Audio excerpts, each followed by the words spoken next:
নমস্কার। মহুয়া বার্তা ইউটিউব চ্যানেলে মহাভারতের ধারাবাহিক পর্বে আপনাদের স্বাগত জানাই। আজকের পর্ব মহর্ষি বশিষ্ঠের ক্ষমা, কলমাস পাদের কথা। চ্যানেলে যারা নতুন তাদের অনুরোধ জানাবো চ্যানেলটি সাবস্ক্রাইব করে মহাভারতের ধারাবাহিক পর্বগুলি শ্রবণ করুন। আজকের পর্ব মহর্ষি বশিষ্ঠের ক্ষমা, কলমাস পাদের কথা। গন্ধর্বরাজ চিত্ররথ বললেন, অর্জুন, রাজা ইক্ষ্বাকুর বংশে কলমাসপাদ নামে এক রাজা ছিলেন। একবার তিনি শিকার করতে বনে গিয়েছিলেন।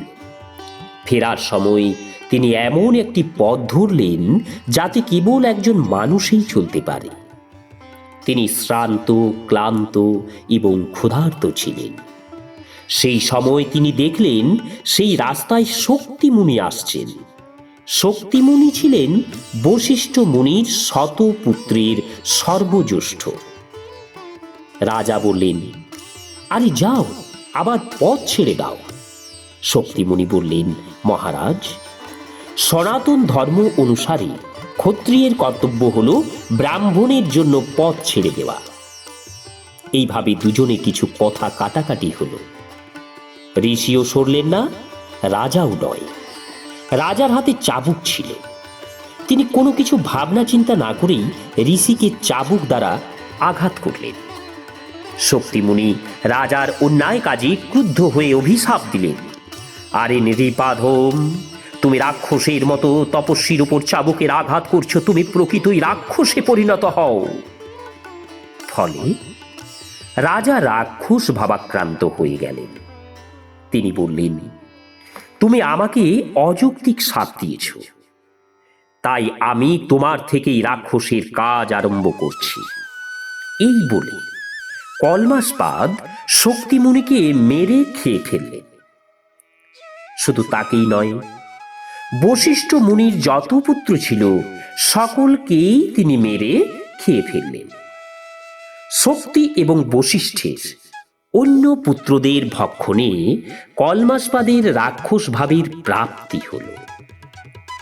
উপরন্তু বিশ্বামিত্র পূর্বের ঈর্ষাবশত কিঙ্কর নামক এক রাক্ষসকে আদেশ করেছিলেন কলমাসপাদের মধ্যে প্রবেশ করতে, যার জন্য সে এইরূপ নীচ কর্মে প্রবৃত্ত হয়েছিল।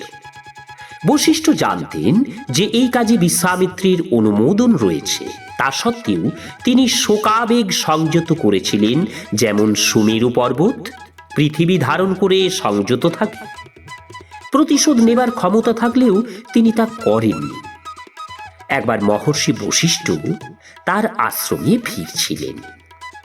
তখন তার মনে হলো যেন তার পিছন পিছন কেউ সরঙ্গাদি সহ বেদ পাঠ করতে করতে আসছে। বশিষ্ঠ জিজ্ঞাসা করলেন, আমার পিছনে কে?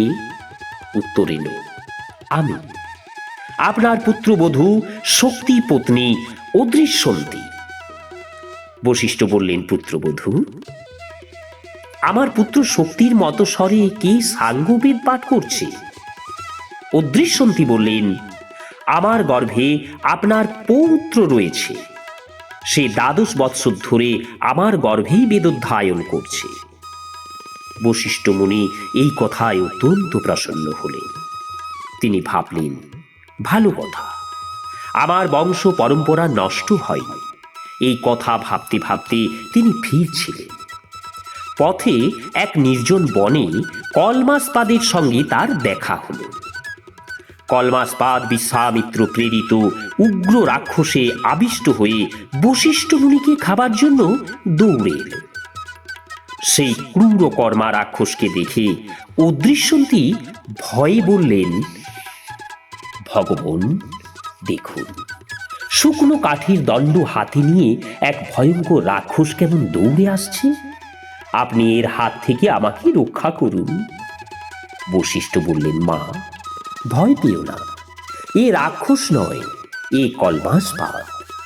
এই বলে বশিষ্ঠ এক হুঙ্কারে তাকে থামালেন এবং হাতে জল নিয়ে সেটি মন্ত্র পড়ে কলমাসপাদের উপর ছুঁড়ে দিলেন।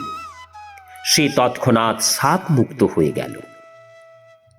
দ্বাদশ বৎসর পর সাপ মুক্তি হতেই তার তেজ বৃদ্ধি পেল এবং চেতনা ফিরে এলো। সে হাত জোড় করে মহর্ষি বশিষ্ঠকে বলতে লাগলো, মহারাজ, আমি সুদাসীর পুত্র কলমাসপাদ, আপনার যজমান। আদেশ করুন, আমি আপনার কি সেবা করতে পারি? বশিষ্ঠ বললেন, বাবা, যা হবার হয়ে গেছে, এখন যাও, তুমি তোমার রাজ্যের ভার গ্রহণ করো। খেয়াল রেখো, কখনো কোনো ব্রাহ্মণকে যেন অপমান করো না। রাজা প্রতিজ্ঞা করে বললেন, মহানুভাব ঋষি শ্রেষ্ঠ, আমি আপনার নির্দেশ পালন করব, ব্রাহ্মণদের শ্রদ্ধাসহ আপ্যায়ন করব। ক্ষমাশীল মহর্ষি বশিষ্ঠ সেই পুত্রঘাতী রাজার সঙ্গে অযোধ্যায় এলেন এবং নিজ কৃপায় তাকে পুত্রবান করলেন। বশিষ্ঠের আশ্রমে অদৃশ্যন্তীর গর্ভ হতে পরাশর জন্মগ্রহণ করলে ভগবান বশিষ্ঠ স্বয়ং পরাশরের জাতকর্ম সংস্কার করে। ধর্মাত্মা পরাশর বশিষ্ঠকে নিজের পিতা বলে মনে করতেন এবং পিতা বলেই ডাকতেন। একদিন অদৃশ্যন্তী বললেন, ইনি তোমার পিতা নন, পিতামহ। তাই পরাশর জানতে পারলেন যে তার পিতাকে রাক্ষস খেয়ে নিয়েছে। এতে তিনি অত্যন্ত মর্মাহত হলেন এবং স্থির করলেন সমস্ত রাজাদের তিনি পরাজিত করবেন। মহর্ষি বশিষ্ঠ পূর্বের কথা বলে তাকে বোঝালেন এবং আদেশ দিলেন, তুমি এদের ক্ষমা করো, এতেই তোমার কল্যাণ। কাউকে পরাজিত করো না। তুমি তো জানো এই জগতে রাজাদের কত প্রয়োজন। বশিষ্ঠ তাকে বোঝানোতে পরাশর রাজাদের পরাজিত করবার সংকল্প ত্যাগ করলেন, কিন্তু রাক্ষস বিনাশের জন্য ভয়ানক যজ্ঞ আরম্ভ করলেন, আর সেই যজ্ঞে রাক্ষসেরা বিনাশ হতে লাগল। তখন পুলস্ত্য এবং মহর্ষি বশিষ্ঠ তাকে বোঝালেন, পরাশর, ক্ষমাই পরম ধর্ম। তোমার সমস্ত পূর্বপুরুষেরা ক্ষমার প্রতিমূর্তি। মানুষ অকারণেই কারো না কারো মৃত্যুর নিমিত্ত হয়ে যায়। তুমি এই ভয়ঙ্কর ক্রোধ পরিত্যাগ করো। ঋষিদের নির্দেশে পরাশরও সকলকে ক্ষমা করে দিলেন এবং যজ্ঞাগ্নিকে হিমালয়ে রেখে এলেন। সেই অগ্নি এখনো রাক্ষস, বৃক্ষ এবং পাথরকে দগ্ধ করে থাকে। নমস্কার, আজকের পর্ব এখানেই শেষ করছি। আগামী পর্বে ধৌম মুনিকে পাণ্ডবদের পুরোহিত পদে বরণ। চ্যানেলে যারা নতুন তাদের অনুরোধ জানাবো চ্যানেলটি সাবস্ক্রাইব করে মহাভারতের ধারাবাহিক পর্বগুলি শুনতে থাকুন। রাধে রাধে।